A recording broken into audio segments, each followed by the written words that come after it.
Hello అండి.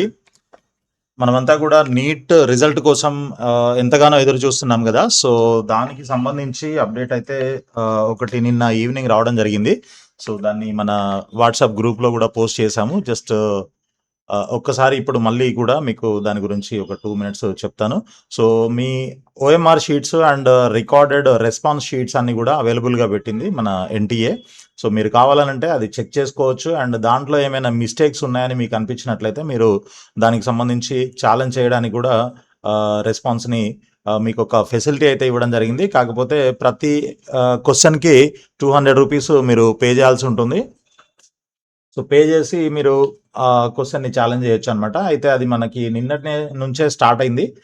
13థ్ రోజు నుంచి వీళ్ళు మరి ప్రతిసారి ఇలాంటివన్నీ గూడా నైట్ టైమ్ అంటే లేట్ నైటో లేకపోతే ఈవినింగ్ టైమ్‌లోనో ఎప్పుడో ఇస్తున్నారో ఆ డేటు స్టార్టింగ్ డేట్ అని పెడుతున్నారు. తర్వాత ఎండింగ్ డేటు ఇంకోటి ఇస్తున్నారు. సో, అలా నిన్న ఇచ్చారు. బట్ అది మనకి నిన్న పెద్దగా ఉపయోగం లేకుండా పోయింది. ఈరోజు మార్నింగే చూసుకున్నారు చాలామంది.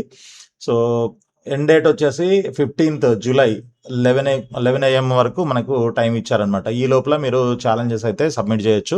సో, ఇది మనకి ప్రస్తుతానికి ఉన్నటువంటి ఒక అప్డేట్. దాని తర్వాత ఇక మొన్న మనము దీని గురించి ఒక న్యూస్ కూడా మాట్లాడుకున్నాం ఒక వీడియోలో.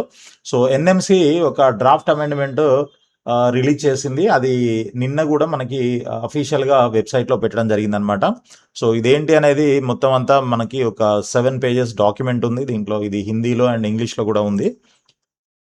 సో, ఈ డాక్యుమెంట్ లింక్ కూడా నేను మీకు షేర్ చేస్తాను. బట్ ఇప్పుడు మన వీడియోలో మీకు దీనికి సంబంధించి అప్డేట్స్ ఏంటి అంటే ఇదంతా కూడా ఇప్పుడు మొత్తం చదివి మీరు చూడాలంటే కూడా కష్టం కదా! సో, దానికోసం అని చెప్పేసి దీంట్లో ఉన్నటువంటి మెయిన్ ఇంపార్టెంట్ పాయింట్స్ ఏంటి అనేది మనం ఇక్కడ డిస్కస్ చేద్దాం ప్రస్తుతానికి.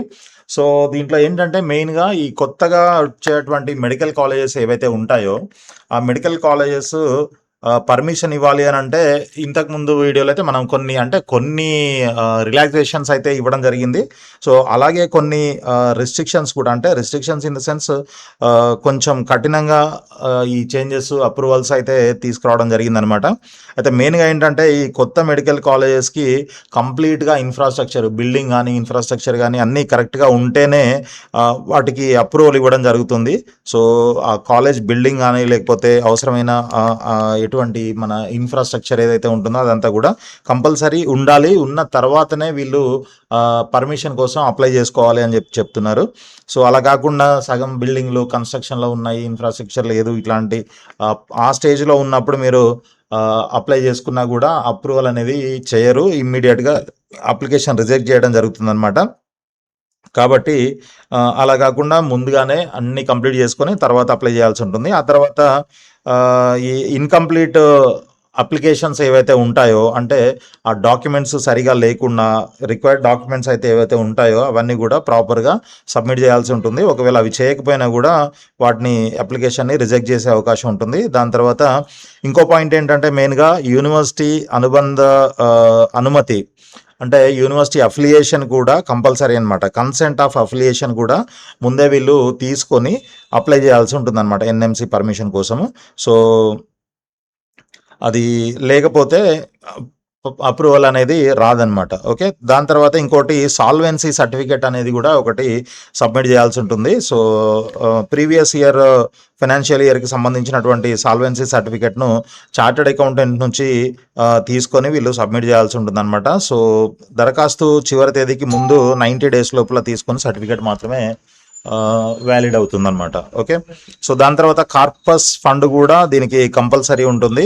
ఆ కార్పస్ ఫండ్ కూడా వీళ్ళు ఎంత పెట్టుకున్నారు ఏంటి కొత్త మెడికల్ కాలేజెస్‌కి కానీ ఇప్పటికే ఆల్రెడీ ఉన్న కాలేజెస్‌కి కూడా కార్పస్ ఫండ్‌ను మెయింటైన్ చేయాల్సి ఉంటుంది. సో, ఇవి కూడా కంపల్సరీ చూస్తారు. తర్వాత ఎన్ఎంసీపై ఏమైనా మీరు ప్రెషర్ చేసి పర్మిషన్లు తీసుకురావాలి ఇట్లాంటివన్నీ ఏమైనా చేసినట్లయితే వాళ్ళు అట్లాంటి వాళ్ళ అప్లికేషన్స్ కూడా ఇమ్మీడియేట్‌గా రిజెక్ట్ చేయబడతాయని చెప్పేసి కూడా ఒక పాయింట్ మెన్షన్ చేయడం జరిగింది దీంట్లో. సో, తర్వాత కొత్తగా సీట్లు లేదా కొత్త కోర్సుల దరఖాస్తులపై చర్య ఇది నిబంధనలను పాటించని సంస్థలు కొన్ని కొత్త కోర్సులు లేదా సీట్ల పెంపుకు దరఖాస్తులు కొన్ని సంవత్సరాల పాటు నిలిపివేయడం లేదా తిరస్కరించడం జరుగుతుందన్నమాట. ఓకే. సో, ఇది మరి మనకి ఎలా ఎఫెక్ట్ అవుతుంది అంటే ఇప్పుడు ఎంబీబీఎస్ యాస్పిరెంట్‌గా మనకి ఎలా ఎఫెక్ట్ అవుతుందనంటే కొత్త మెడికల్ కాలేజీలు అప్రూవల్ రావడం కొంచెం కష్టమవుతుందనమాట. దాని తర్వాత జస్ట్ ప్రపోజల్స్ లేదా నిర్మాణం అంటే కన్‌స్ట్రక్షన్‌లో ఉన్నటువంటి బిల్డింగ్స్ ఇట్లాంటి వాటికి అప్రూవల్ అయితే ఇవ్వరు. దాని తర్వాత ఇప్పుడు ఫ్యూచర్‌లో గూడా కొత్త ఎంబీబీఎస్ సీట్లు పెరగడం కొంత నెమ్మదించే అవకాశం ఉంటుంది. సో, ఎందుకనంటే కంప్లీట్ ఇన్‌ఫ్రాస్ట్రక్చర్ లేకపోతే ఆ కాలేజీలకి ఆహ్, అప్రూవల్ ఇవ్వడం అనేది ఉండదనమాట. ఓకే.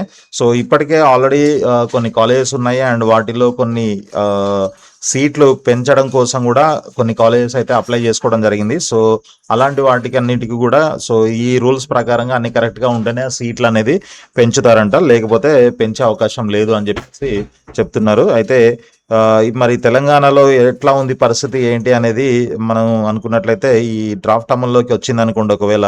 సో, తెలంగాణలో ఈ proposed new medical colleges complete అయిన తర్వాతనే అప్రూవల్ ఇవ్వడం జరుగుతుంది. సో, ఈ అకాడమిక్ ఇయర్‌కి మరి అవన్నీ కంప్లీట్ చేసుకున్నాయి. బిల్డింగు, ఇన్‌ఫ్రాస్ట్రక్చరు, ఫెసిలిటీస్ అన్నీ కరెక్ట్‌గా ఉంటేనే ఈ సంవత్సరం అప్రూవల్ వచ్చి ఈ సంవత్సరం అకాడమిక్ ఇయర్ స్టార్ట్ అవుతుంది. లేదు అనంటే అది మరి నెక్స్ట్ ఇయర్‌కి పోస్ట్‌పోన్ అయ్యే అవకాశం గూడా ఉంటుంది. అదేవిధంగా మనకి ఎంబీబీఎస్ సీట్లు గూడా ఓకే. ప్రతి కాలేజీలో ఇప్పుడు ఆల్రెడీ ఎగ్జిస్టింగ్ కాలేజెస్ ఏవైతే ఉన్నాయో ఆ కాలేజెస్‌లో సీట్స్ అన్నీ గూడా పర్ఫెక్ట్‌గా అంటే పెంచాలి అనంటే దానికి సంబంధించిన ఇన్‌ఫ్రాస్ట్రక్చర్ అంతా గూడా ప్రాపర్‌గా ఉందా లేదా, అన్ని ఫెసిలిటీస్ ఉన్నాయా లేదా, ఫ్యాకల్టీ గాని ఇంకా అన్ని ప్రతీదీ.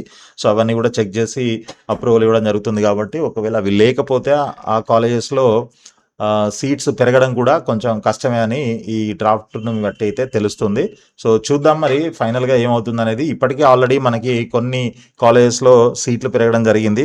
అండ్ 2 మొన్న మనం వీడియోలో మాట్లాడుకున్నాము. 2 కొత్త మెడికల్ కాలేజెస్ అండ్ 2 కాలేజెస్‌లో ఎగ్జిస్టింగ్ కాలేజెస్‌లో సీట్లు ఒక దాంట్లో మహబూబ్ నగర్ గవర్నమెంట్ మెడికల్ కాలేజ్‌లో 25 సీట్స్, తర్వాత రిమ్స్‌లో మనకి 25 సీట్స్ రావడం జరిగింది. సో, ఇది మనకి ప్రస్తుతానికి ఉన్నటువంటి అప్డేట్. ఇంకా ఏమైనా ఉన్నట్లయితే మీకు అప్డేట్ చేస్తూ ఉంటాను.